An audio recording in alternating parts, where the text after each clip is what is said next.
Декларативно залагање за родова еднаквост, без реализација во пракса, недостиг на патични гинеколози во повеќе општини, закони и стратегии за кои не се издвојуваат финансиски средства за реални промени, дискриминација на работното место, насилство врз жените, се клучните проблеми со кои се соочуваат жените во Македонија. Реагираат 22 граѓански организации на маршот по повод Меѓународниот ден на жената. Жалам дека дел од законите, како на пример законот за прекин за бременоста, законот за дискриминација и социјална заштита, се уште не се донесени. Жалам дека во 43 општини во Република Македонија се уште нема гинеколози. Фактот што над 60% од жените се неактивни на пазарот на труд, иако се по поголем број магистри и докторки на науки. Парламентот веднаш и без одлагање да го донесе законот за прекин на бременоста, законот за социјална заштита, онака како што се предложени. Но дали постои политичка волја за донесување на овие закони?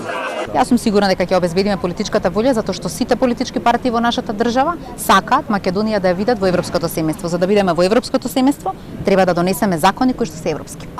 Жените ромки се повеќекратно дискриминирани и за тоа сведочат примери кои ги среќаваме секојдневно, смета Салија Бекир Халим. Овој 8 март ништо не е сменото.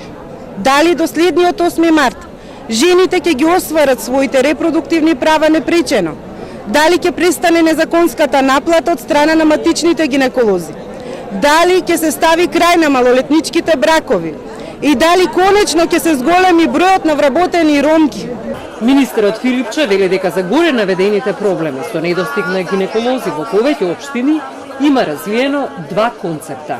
Прво, давање на повеќе ингеренции на специјалистите по семејна медицина, за да дават услуги за кои што се едуцирани и тренирани, и второ да им се даде ингеренции на гинеколозите од секундарно ниво, кои што практично ги породуваат жените да имаат увид во целиот тек на бременоста, односно да им се дадат ингеренции како на матичните гинеколози. На маршот за женски права кој започна во паркот Жена Борец преку плоштад Македонија се до плоштадот Филип II, беше нагласено и барањето за отстранување на дискриминаторската мерка во програмата за рурален развој, со која се бара жената да е во брак, да има родено дете, да е невработено лице, домаќинка и слично. Унапредени програми со опфат на